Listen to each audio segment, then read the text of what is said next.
TV Imaculada, o Evangelho em primeiro lugar.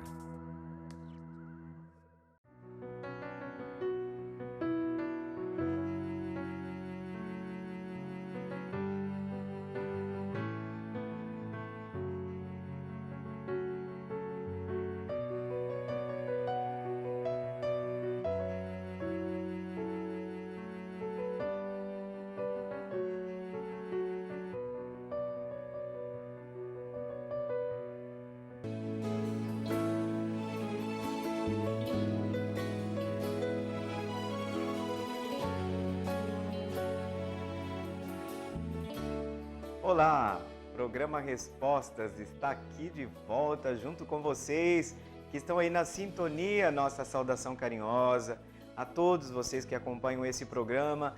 Nós que estamos sempre procurando respostas. A vida faz muitas perguntas, situações nas quais nós nos encontramos, e como os cristãos querem se deixar guiar pela palavra de Deus, nós queremos responder à luz dessa palavra, à luz daquilo que Deus pede de cada um de nós. E bem sabemos que a parceria entre nós e Deus nos leva àquele caminho da realização plena, daquela felicidade que o seu coração, que o meu coração estão sempre buscando.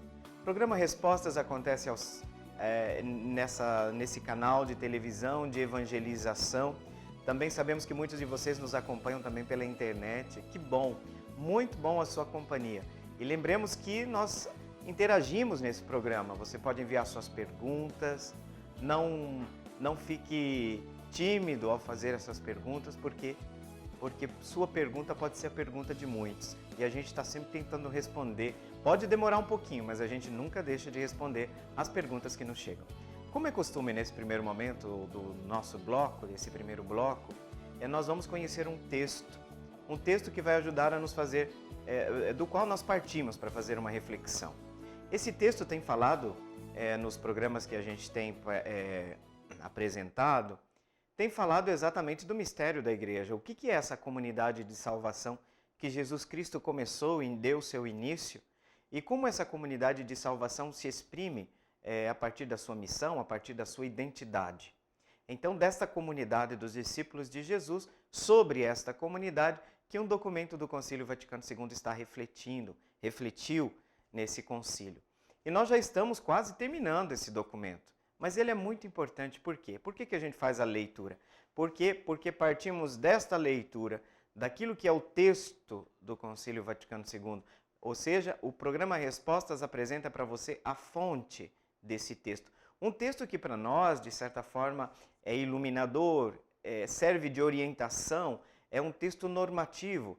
Por quê? Porque quando o concílio se reúne é a expressão de toda a consciência da igreja unida, todos os bispos unidos ao sucessor de Pedro, que é o Papa. E nesse sentido, para nós, escutar o concílio é escutar aquilo que o Espírito diz à igreja nestes nossos tempos. E nós estamos falando também eu acho que já tem uns 4, 5 programas, nós estamos falando sobre como que Maria se insere no mistério da igreja. Em primeiro lugar, nós percebemos que Maria adentra na história da salvação. Sua função, ou melhor dizendo, sua missão na economia da salvação é inaugurada sobretudo pela sua maternidade divina, onde Maria acolhe no seu seio, gera no seu seio o Filho de Deus. Verdadeiro Deus, verdadeiro homem, é a profissão da nossa fé. Exatamente, é sobre Maria que nós estamos refletindo. E hoje nós vamos perceber que a missão de Maria na história da salvação, ela foi, desde a antiga aliança, prefigurada. Existem figuras, existem indícios que são muito importantes na releitura que nós fazemos do Antigo Testamento. Claro, a partir do evento Cristo, a partir do Novo Testamento. Então nós vamos dar uma olhada à missão de Maria hoje, sobretudo quando é apresentada como a mãe do Messias no Antigo Testamento. Esse é o texto que nós vamos ler agora e vamos aprofundar um pouco mais, tendo Maria sempre, ou olhando para Maria sempre a partir da história da salvação. Não uma Maria abstrata, mas uma Maria completamente absorvida por esse plano de Deus, por esse plano salvífico. O seu fiat é a resposta total, absoluta, sem reservas a este plano. Vamos então ler agora esse texto e a gente já volta para a reflexão. A bem-aventurada Virgem Maria, Mãe de Deus, no mistério de Cristo e da Igreja. Função da Santíssima Virgem na economia da salvação. A Mãe do Messias, no Antigo Testamento. Os livros do Antigo e do Novo Testamento e a tradição veneranda mostram, em modo que vai se tornando cada vez mais claro, e colocam, por assim dizer, diante dos nossos olhos, a função da Mãe do Salvador na economia da salvação. Os livros do Antigo Testamento descrevem a história da salvação que vai preparando a passos lentos a vinda de Cristo ao mundo. Estes primeiros documentos, tais como são lidos na Igreja e entendidos à luz da ulterior revelação completa, iluminam pouco a pouco, sempre com maior clareza, a figura de uma mulher, a da Mãe do Redentor. Ela aparece a esta luz profeticamente esboçada na promessa da vitória sobre a serpente, feita aos nossos primeiros pais já caídos no pecado. Do mesmo modo, ela é a Virgem que há de conceber e dar à luz a um filho, cujo nome será Emanuel. Ela sobressai entre os humildes e os pobres do Senhor, que dele esperam confiadamente e vêm a receber a salvação. Enfim, com ela, filha excelsa de Sião, após a longa espera da promessa, atingem os tempos a sua plenitude e inaugura-se nova economia, quando o Filho de Deus assume dela a natureza humana, para, mediante os mistérios de sua carne, libertar o homem do pecado. Lumen Gentium, número 55. Depois de tanto tempo, quando a Igreja consegue observar o progressivo desenvolvimento do plano salvífico de Deus, tudo vai ficando mais claro, porque quando a gente olha para o Novo Testamento ou Segundo Testamento, a Igreja entende que no evento Cristo ela tem a plenitude da revelação, ou seja, tudo passa a ser lido à luz do evento Cristo. Ou, traduzindo de outra forma, todas as realidades passam a ser lidas a partir do Novo Testamento. Esse Novo Testamento alcança em Cristo a plenitude. Por que a plenitude? Porque existe uma história de salvação.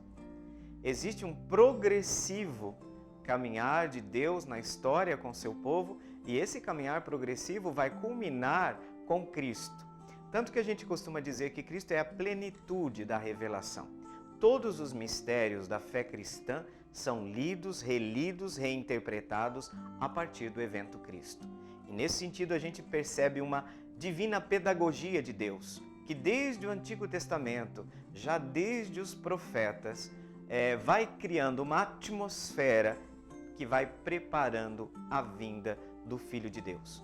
Quando nós falamos na palavra que na plenitude dos tempos, Deus enviou seu Filho ao mundo, significa que houve um início, houve uma preparação e essa pedagogia divina vai aos poucos preparando a humanidade para o momento certo da acolhida do Filho de Deus. E neste sentido, Maria participa dessa história salvífica, desse plano salvífico. Aliás, ela tem um lugar todo especial dentro desse plano, porque Maria é o sim daquela humanidade que, ao contrário de Eva, se dispõe a fazer o caminho da salvação, se dispõe a acolher o projeto de Deus. Então, quando Maria assume sua gravidez, se podemos assim dizer, ela acolhe todo o projeto de Deus que já tinha iniciado desde o Antigo Testamento. E desde o início, os padres da Igreja também, quando leram algumas passagens do Antigo Testamento, fizeram a interpretação cristocêntrica, ou seja, voltaram para o Antigo Testamento a partir de uma visão cristológica. O que significa? A partir de Cristo fazer uma reinterpretação do Antigo Testamento. Algumas passagens ganham uma iluminação muito grande, sobretudo quando se fala daquele espaço onde se cria uma esperança messiânica. E nesse sentido, esse Messias, que por vezes é identificado com o rei Davi, às vezes com seus sucessores que eram ungidos, aos poucos vai passando também pela esperança profética, por todo o aparato sapiencial também do Antigo Testamento, até chegar ao tempo de Jesus, onde essa expectativa encontra fertilidade, acolhida no coração de Maria, porque ela é filha de Sião, ela é membro do seu povo. Maria sabe desta expectativa messiânica. Embora os traços desse Messias no Antigo Testamento não sejam delineados de maneira clara, fica para nós sempre o fato de que Deus preparou a humanidade para enviar seu Filho. E Maria é um ponto central. Vocês imaginem Deus fazendo o projeto de enviar seu Filho ao mundo. Enviar seu Filho. Vocês imaginam? Quando é que vocês enviam o filho de vocês para a casa de um parente? Sobretudo quando o filho é um novo filho, é parte do coração de vocês, é a vida. Então o que vocês pensam? Vocês não vão mandar nunca o filho de vocês para a casa de qualquer pessoa, porque tem que ser pessoas que vocês tenham confiança, que vocês sabem que os filhos de vocês vão ser cuidados. Nem todo parente, muitas vezes, a gente não gosta de enviar os filhos pequenos, porque às vezes não vai ter o cuidado, não vai ter a atenção que o filho precisa, com relação à sua segurança e tudo mais. Imaginemos isso, tá? Eu estou fazendo aqui um paralelo com Deus. A grande preocupação do coração de Deus quando enviar seu filho, quem é que vai cuidar desse meu filho? Por quê? Porque Jesus é Deus, é parte do coração do Pai. Então Deus não enviou agora, já tinha enviado profetas, mensageiros, anjos. Agora é o próprio Deus que vem em Cristo morar nesse mundo. Então a preocupação de preparar Maria, nesse sentido da participação de Maria, é uma das preocupações. Vamos dizer assim, a gente está tentando entender o evento, mas é a primeira grande preocupação de Deus, de quem nasceria o Salvador. As expectativas eram grandes entre as jovens de Israel, e Maria é filha de todo esse processo. Então é muito bonito a gente, quando faz reinterpretações mariológicas do Antigo Testamento, ou seja, quando estava falando da mulher que pisa na cabeça da serpente. Por vezes a interpretação foi para falar da igreja, mas na maioria das vezes era para falar da mãe do Senhor. E nesse sentido, essa interpretação mariológica é possível porque ela decorre da interpretação cristológica. Porque quem é que realmente vai vencer o mal? Cristo. O que aconteceu na ressurreição? Na ressurreição, nós temos, se vence os pecados do mundo, ou seja, toda vez que eu atualizo com o meu proceder aquele mal que vem como um ranço, que nós chamamos de pecado original, como uma predisposição a dizer não ao projeto de Deus, a causar um desequilíbrio nas relações mais íntimas entre nós. Maria não participa desse desequilíbrio, por isso que a sua resposta é absolutamente plena, sem obstáculos. E Maria é essa ponte entre o céu e a terra. O sim de Maria torna possível, então, a vinda do Salvador. E como eu dizia para vocês, quando se fala da serpente, estamos falando que no evento pascal existe a vitória total de Cristo. E aqui eu falava dos pecados pessoais nossos, o meu e o seu pecado, que atualiza essa força negativa, mas nós estamos falando que Jesus venceu o pecado do mundo. O que significa isso? Significa que Cristo venceu a raiz do mal, o mistério da iniquidade. Paulo chama de mistério da iniquidade. Então Jesus não venceu, o Cordeiro de Deus não venceu só os pecados, no sentido de que o pecado aparece na minha vida, nas minhas escolhas, nas suas escolhas pessoais, mas Jesus foi a fonte de todo o mal. Ó morte, onde está a tua vitória? A fenomenologia do mal exprime sua máxima dramaticidade, seu máximo veneno na morte. E Cristo também venceu a morte. Então, o vencedor do mal é Cristo.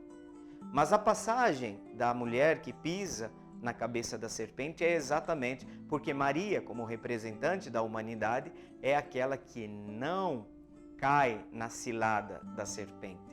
Por quê? Porque Maria se deixa mover inteiramente pelo projeto de Deus. E é claro que nós podíamos esperar que Paulo fosse fazer um paralelo entre Eva e Maria. É óbvio que nós íamos esperar o não de uma, o sim de outra. Então toda essa história da salvação mostra uma pedagogia divina maravilhosa. Uma pedagogia divina que prepara a humanidade para receber o Filho de Deus. Tinha que ter a hora certa. Vamos dizer assim, o tempo tinha que estar maduro para essa encarnação do Filho de Deus. E aí várias leituras que a gente vai fazer, várias interpretações. O texto de Isaías que a gente ouve toda vez que tem uma festa mariana na igreja, nós lemos aquele texto de Isaías, né? Eis que a Virgem conceberá, há de conceber, há de dar à luz a um filho, cujo nome será Emanuel. Nós não temos ainda o traço muito delineado, como eu dizia para vocês, desse que nascerá. Não podemos fazer uma ligação muito objetiva entre a profecia e se eles já estavam pensando em Cristo. Mas sem dúvida alguma, depois que chega o Cristo, e nós temos então condições de fazer uma releitura do Antigo Testamento. Por quê? Porque é o mesmo Deus nos dois testamentos. É o mesmo Deus. Não existe um outro Deus. É Javé. Cristo cumpre todas as promessas de Javé do Antigo Testamento. Então Maria participa dessa missão, sobretudo agora, num primeiro momento, como mãe do Messias. Nesta maternidade divina está a origem de todas as outras prerrogativas, de todas as outras características que são peculiares de Maria na sua participação na história divina, na história da salvação. Olha só, nós chegamos ao fim já do primeiro bloco. Eu fico muito contente que você esteja aí participando conosco, mas não saia, nós vamos ter um breve intervalo e já voltamos.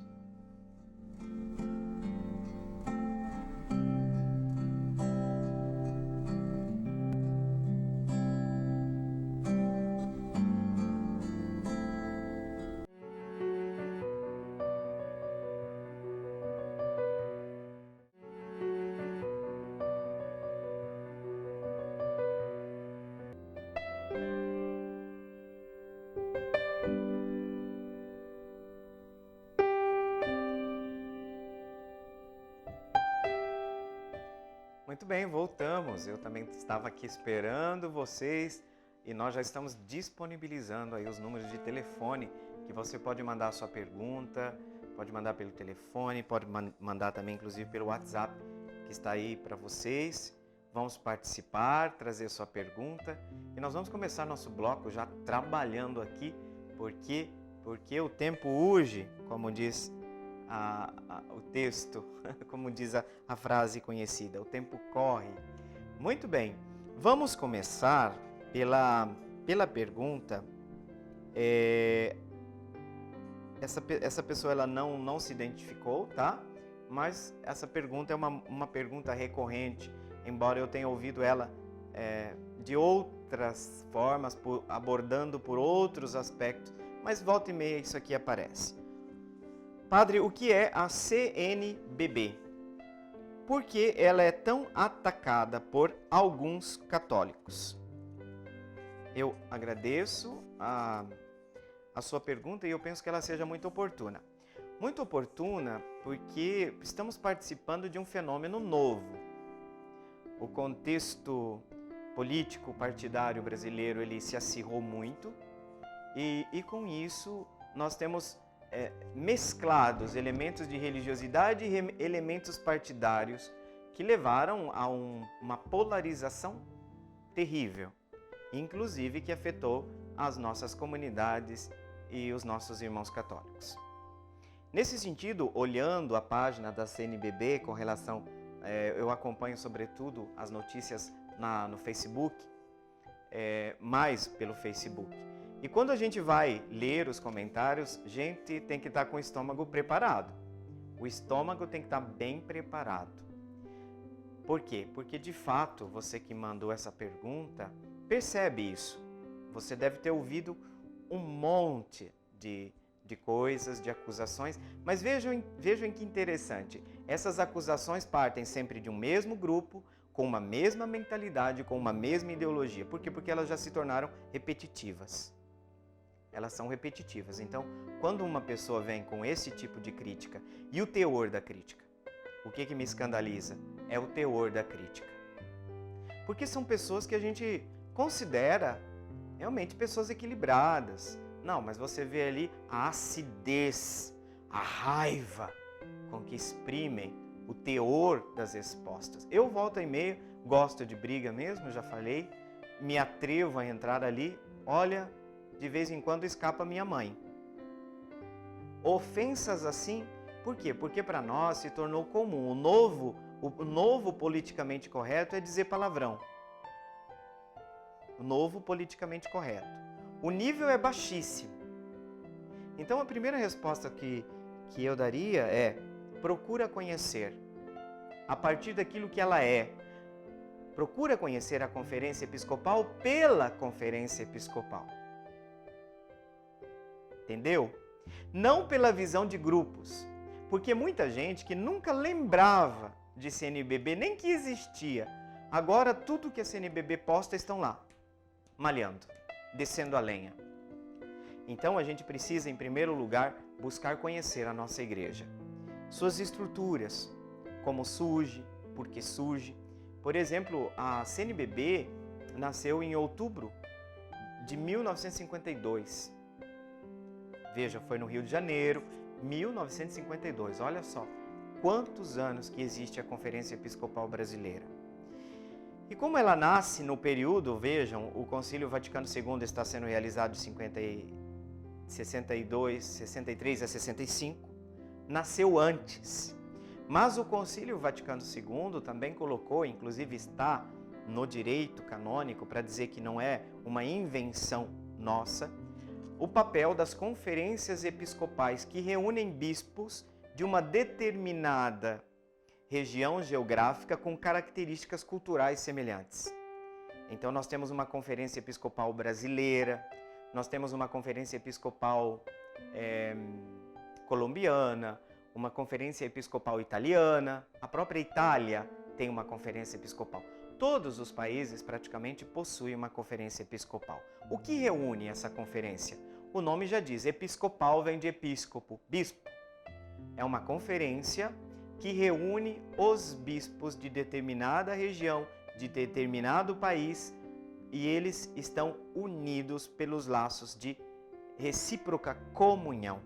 O Concílio Vaticano II falou muito isso. Não é só o Papa que governa a igreja. O Papa governa a igreja enquanto cabeça, mas também com o colégio apostólico. Vejam que essa ideia, que inclusive vai se tornar muito comum daqui para frente, vocês vão ouvir uma palavrinha chamada sinodalidade. A Conferência Episcopal é uma expressão de sinodalidade. O que significa sinodos? Caminhar junto. Caminhar junto. Cada bispo está na sua diocese, permanece como o pastor oficial, ordinário daquela diocese, mas de vez em quando esses bispos se reúnem numa conferência. Agora aqui, pena que eu não tenho o seu nome, mas agora aqui, eu não me lembro, mas agora aqui nós vamos falar o seguinte, dos níveis que tem da Conferência Episcopal. Conferência Nacional dos Bispos do Brasil, CNBB, reúne todos os bispos, que são bispos ordinários, ou seja, que estão atuando nas dioceses espalhadas pelo Brasil. Constituída também por aqueles bispos chamados eméritos, bispos que já, aspas, a gente não fala isso na igreja, na linguagem eclesial, se aposentaram. Então são chamados bispos eméritos, que também têm um lugar e uma participação na conferência. E as conferências episcopais, o primeiro nível dela é quando o órgão oficial é quando se reúnem todos os bispos. Aí é a chamada Assembleia Geral. O que é a Assembleia Geral? Os bispos se reúnem para votar, para preparar documentos, para preparar textos em que no final eles votam.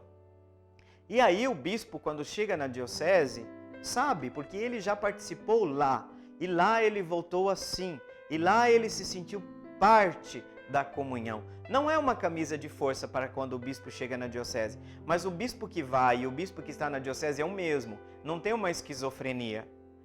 O bispo que vai lá e que vota um documento, aliás, os documentos da CNBB são conhecidos na Itália, sobretudo quando eu estudei na Itália, eu percebia os grandes elogios de alguns professores com relação como a Conferência Episcopal Brasileira é capaz de colocar pastoralmente os princípios. Eles diziam que eles têm mais facilidade para a construção dos princípios, nem tanto para operacionalizar isso. E a nossa Conferência Episcopal atualiza, no contexto geográfico, histórico, geográfico, cultural do Brasil, aquilo que é fruto da comunhão, da reflexão dos bispos. Agora, a CNBB depois tem um segundo órgão. O órgão máximo é a Assembleia Eletiva, quando estão todos os bispos. Aí saem grandes documentos, que são aprovados por todos os bispos. Tem discussão de texto, tem texto preparatório, tem todo um processo, tem consulta, tem discussão. Às vezes as comissões nas Assembleias Gerais passam a noite toda para chegar o quê? No máximo possível, numa decisão de comunhão, para que cada bispo se sinta ali participante do processo. O que acontece? Tem uma segunda instância da CNBB que é chamada presidência. A presidência não são todos os bispos, mas é um grupo de bispos eleitos pelos seus pares, e esses bispos, volta e meia, porque a Assembleia Geral se reúne uma vez por ano, mas essa presidência ela acompanha cotidianamente o caminhar da igreja no Brasil. A atualização dos projetos pastorais, a atualização dos documentos que são decididos para que não fiquem simplesmente na linha da discussão, mas que sejam concretamente levados para a base. Então existe toda uma organização. E aí tem um terceiro nível, que são, instituições ligadas à CNBB, que são comissões menores. Aí vão ser comissões ligadas a pastorais sociais, ligadas à doutrina social da igreja com relação às pastorais sociais, ligadas à preocupação com a liturgia, com o culto, com os sacramentos. Então, todas essas organizações, elas são em subcomissões que se formam pela Conferência Episcopal. É um jeito do Brasil, da igreja, caminhar como um todo. É um instrumento de comunhão. Gera uma comunhão entre os bispos que estão num território que, de certa forma, partilha geograficamente, historicamente, os mesmos problemas. Embora nós tenhamos no Brasil realidades de metrópoles, realidades mais interioranas, toda essa situação. Então, o que acontece? Acontece que vem a segunda pergunta. Por que ela é tão atacada pelos católicos? Primeiro, por alguns católicos, por desconhecimento. Segundo, pela orientação partidário-ideológica. Porque eu vejo até pessoas que nunca tinham se preocupado com CNBB, de repente começam a fazer críticas assim muito ácidas sobre o posicionamento da CNBB. Por exemplo, a CNBB sempre manteve um posicionamento bastante crítico em relação aos governos. Aqui eu não estou querendo dizer que cada bispo, enquanto cidadão, não tem o direito de ter suas opções pessoais. No Brasil, até que prove o contrário, nós temos uma democracia pluripartidária. Ninguém no Brasil é obrigado a ser de direita, ninguém no Brasil é obrigado a ser de esquerda. Hoje existe o clima de polarização é assim: você tem que ser atacado por você ser contrário a mim. Não é respeitada a ideia de oposição. Todo extremismo não aceita oposição.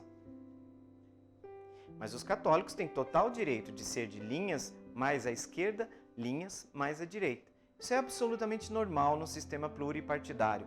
Nós temos que combater corrupção, temos que combater o mal, né? Mas não os partidos. Por quê? Porque os partidos são expressão dessa realidade.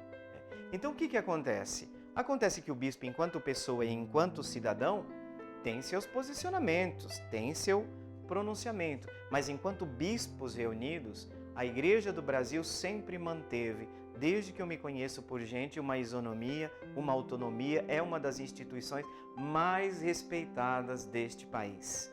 Eu não digo isso assim por dizer, mas porque acompanhei. E diversos temas, inclusive de campanha da fraternidade, trataram de queimadas na Amazônia, o problema indígena, porque a Conferência Episcopal, se você tem um filho que tem mais necessidade de atenção na família, a Conferência Episcopal Brasileira sempre levou a sério aquilo que as conferências latino-americanas fizeram, a opção preferencial pelos pobres, mas ela não é ideológica, ela é evangélica. É como você ter um filho especial na sua casa. Então essa preocupação com os pobres, esta preocupação com a miséria, essa preocupação com o desemprego, a preocupação ambiental sempre existiu na CNBB. Nós tivemos campanhas da fraternidade, trabalhando o problema indígena, o problema da fome, o problema, por exemplo, os problemas ambientais, o problema da água.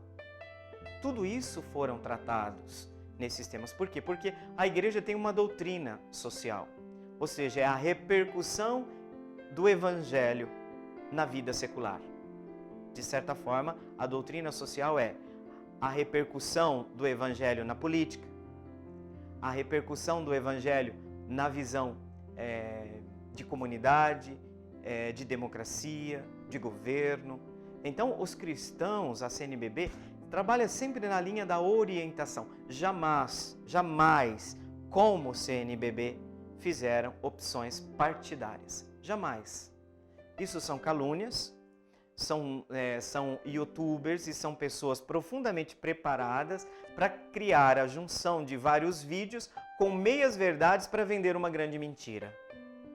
Então, nas suas opções, quem conhece os textos da CNBB vai perceber que nunca nós temos ali uma opção explícita partidária.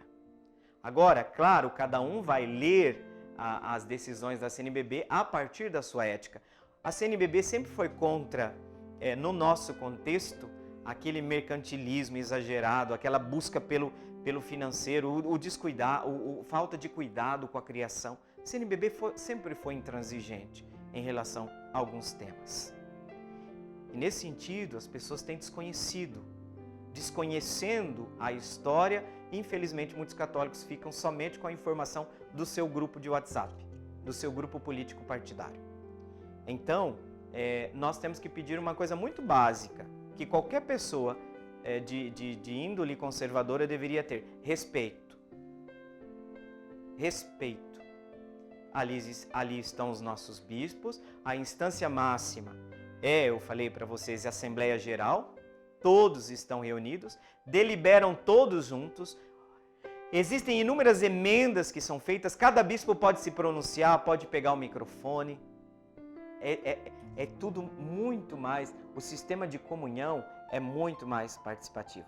E no direito canônico, as conferências episcopais têm funções, missões específicas, que não atrapalham, muito pelo contrário, colaboram com o pleno exercício pastoral do bispo na sua diocese. Porque o bispo é o ordinário oficial na sua diocese. E esses bispos reunidos, eles pensam juntos, estão em comunhão com a Igreja Universal. Aliás, a Conferência Episcopal tenta, de certa forma, atualizar aquilo que vem, o que vem dos pontificados, aquilo que vem dos concílios. E nesse sentido, a implantação do Concílio Vaticano II, a CNBB teve um papel fundamental com relação ao Brasil.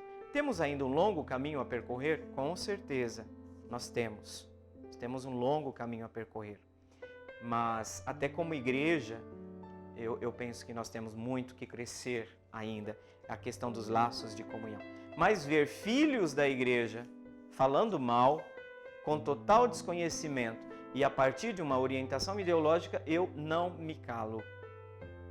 Da mesma forma que por muitas vezes nós percebemos que o outro extremo, digamos assim, na sua radicalidade, acabaram exagerando e menosprezando aquilo que é o processo, a gente percebe isso agora e nós não podemos nos calar. Então veja, procure conhecer a conferência, mas procure conhecer a conferência pelo que ela faz, seus objetivos, e a CNBB não tem absolutamente nada para esconder de ninguém. Posicionamentos pessoais de respectivos bispos ficam por conta do seu próprio episcopado, da sua visão de mundo, mas não é um parecer da conferência enquanto tal. Gente, chegamos ao final desse primeiro bloco, obrigado por essa pergunta, espero que a gente tenha conseguido iluminar um pouco essa questão para vocês. Vamos para o intervalo e já voltamos.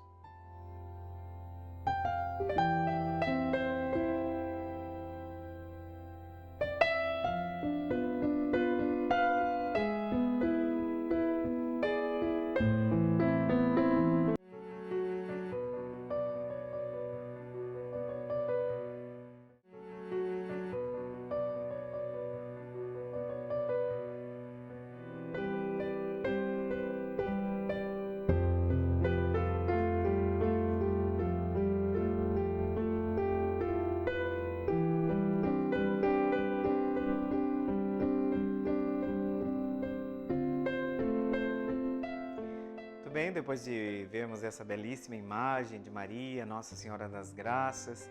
Estamos aqui de volta e já estamos indo para o nosso terceiro bloco de respostas. Que bom que você continue aí com a gente, continue participando conosco. Muito bem, vamos agora para a pergunta da Zumira Assis. A Zumira Assis é lá da Mata do Jacinto. Já vou avisar o Fábio que Mata do Jacinto eu conheço, tá?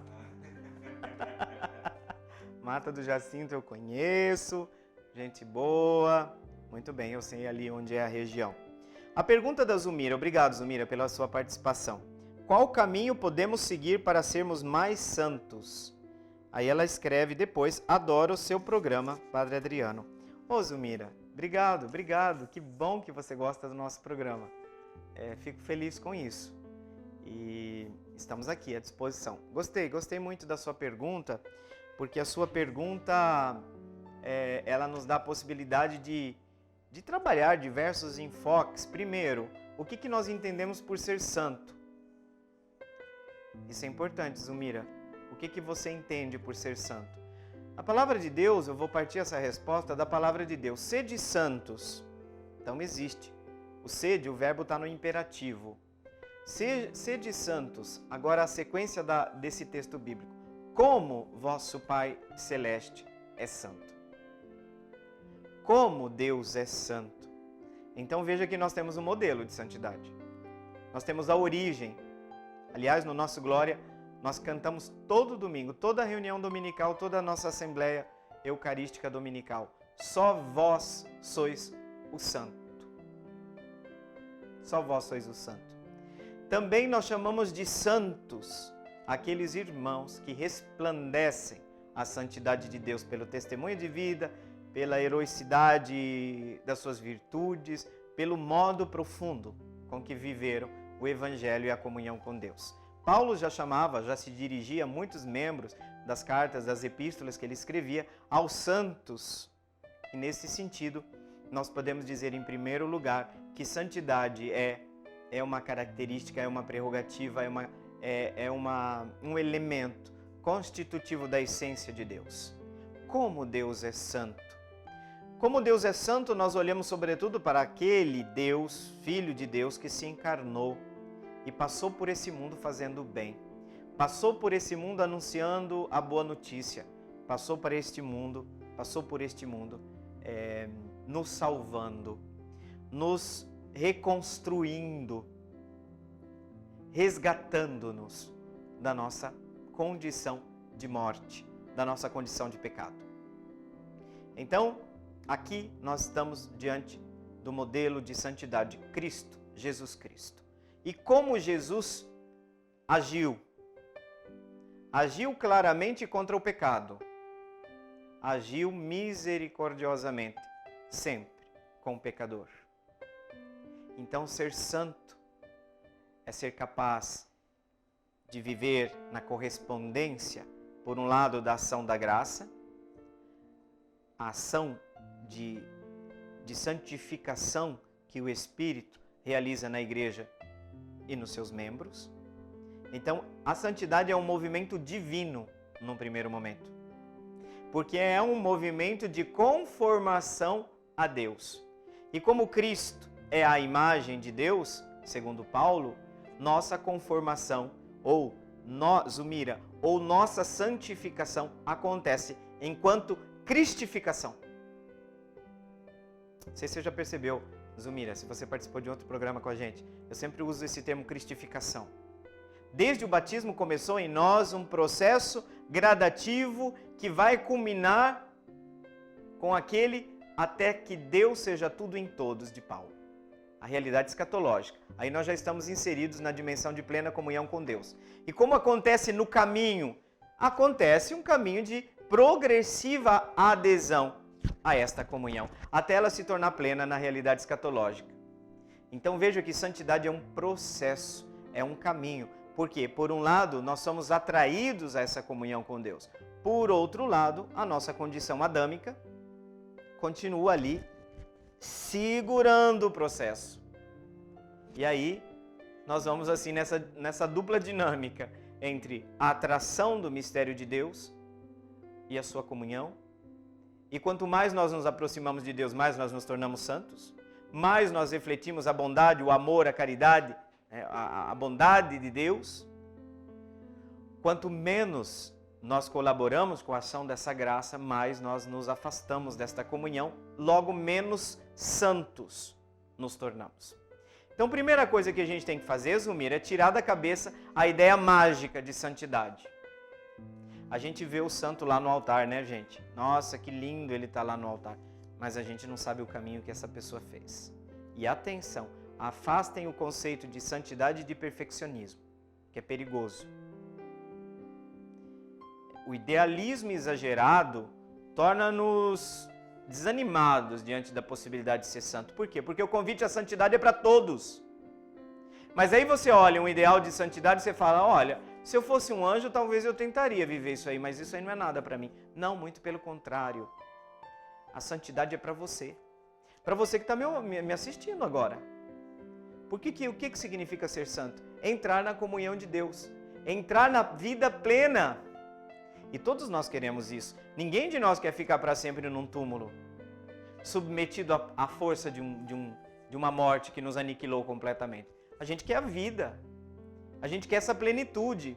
Então a força de Deus na história da salvação é automaticamente sempre força de santificação.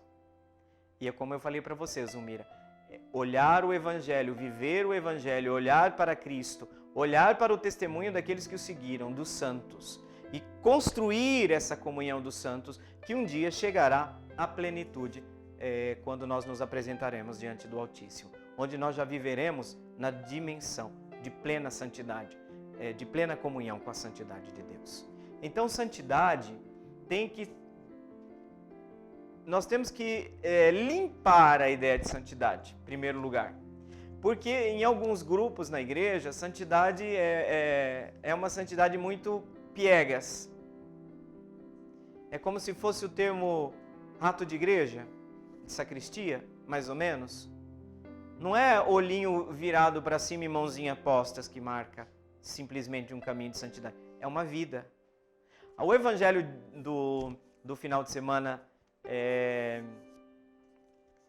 que nós vamos celebrar, fala do filho que foi lá para o pai pediu, ele disse para o pai, eu vou, e depois não foi.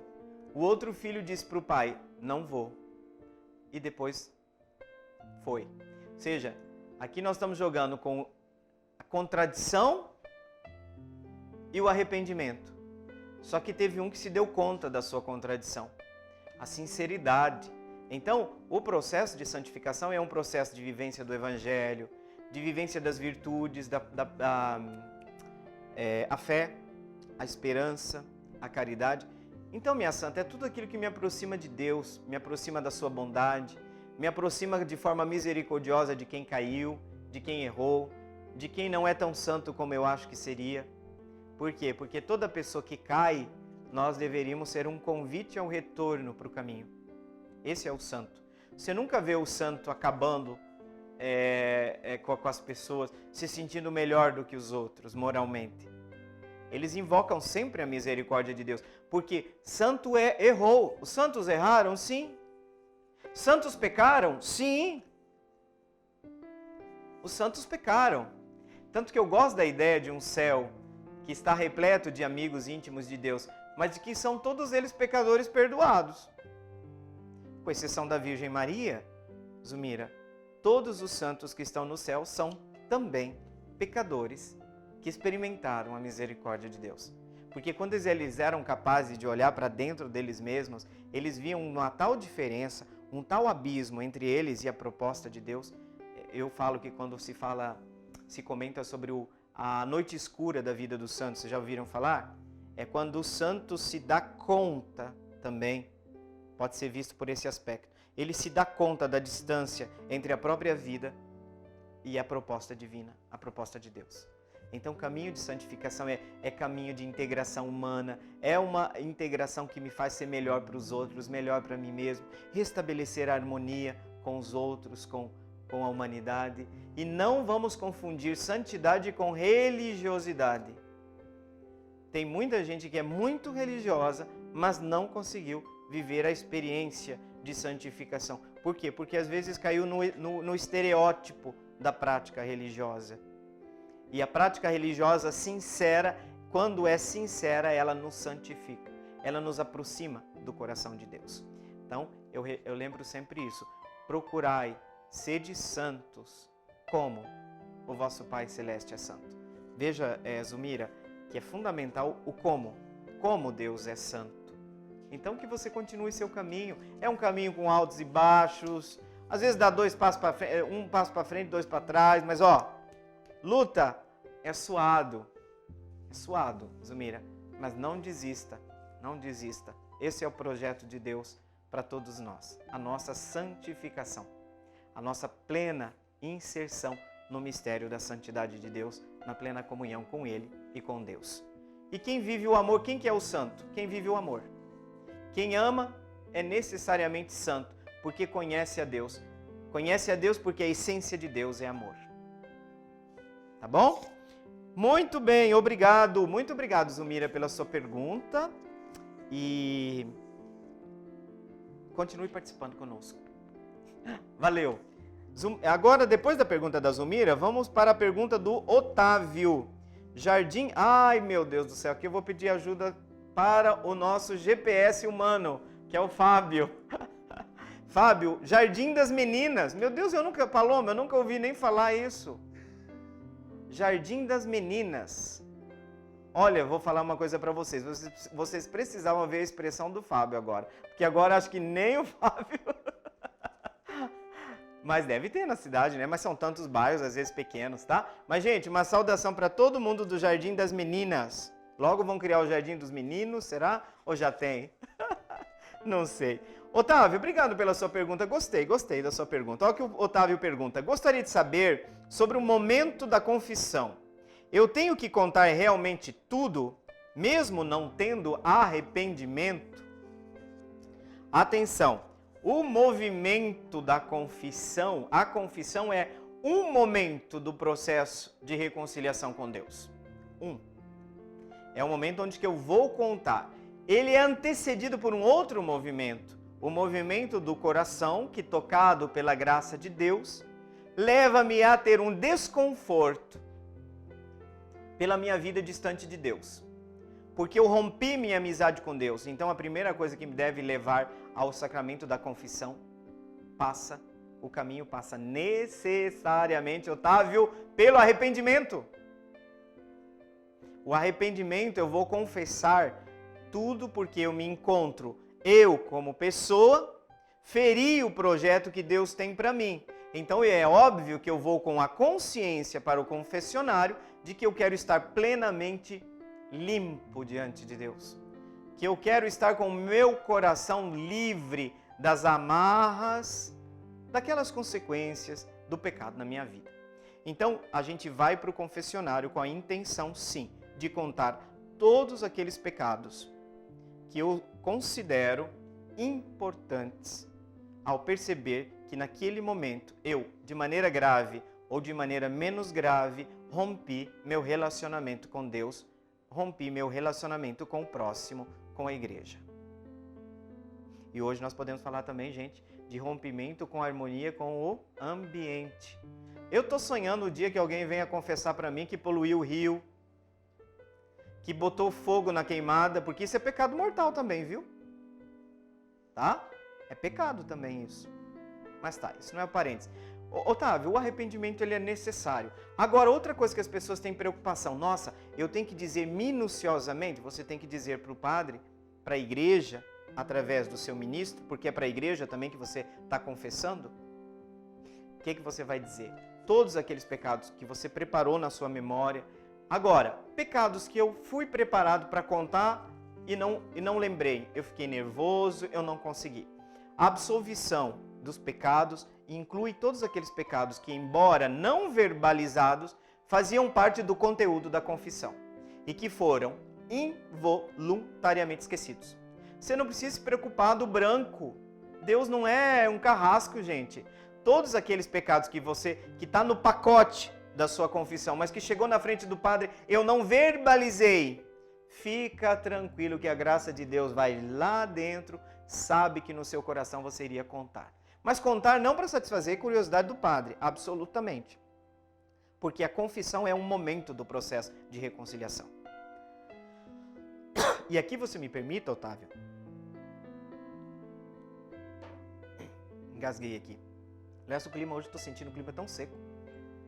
Otávio, a confissão é um momento de eu dar-se conta. Por quê? Um princípio da patrística, o que não é assumido não é redimido. Por que eu preciso falar dos meus pecados? Porque o que eu não assumo, eu não me redimo. A redenção precisa do reconhecimento do meu pecado. Então, a gente precisa contar tudo, não de maneira minuciosa, mas de maneira clara, para ajudar, inclusive, o ministro que está ali, para te orientar depois. O conselho depende de uma boa confissão. Um bom conselho do padre vai ajudar você a tratar a dinâmica do pecado na sua vida para que você continue caminhando na luz e não volte para as trevas. Por isso que é bom esse diálogo onde você confessa a Deus e a igreja que está ali pelo seu ministro. Muito bem, que pena, já me avisaram, chegamos ao final do nosso programa e quero deixar um abraço muito apertado, ainda que virtual, ainda que de longe, para vocês e agradecer pela audiência que nós temos com vocês, tá bom? Vamos pedir a bênção de Deus nesse momento, como comumente fazemos, invocando para todos vocês a bênção de Deus por intercessão daquela que, cheia de graça, sem mancha, imaculada, porque sem mancha desse desequilíbrio que o pecado causou em nós, pode ser ela intercessora, a rainha de todos os santos. Que Maria nos ajude então, de acordo com uma pergunta de hoje, continuar no caminho da santidade. Abençoe-vos Deus Todo-Poderoso, Pai e Filho e Espírito Santo. Amém. Muito obrigado pela sua audiência e nós vamos voltar logo. Vamos nos rever logo. Gente, fiquem com Deus. Até mais.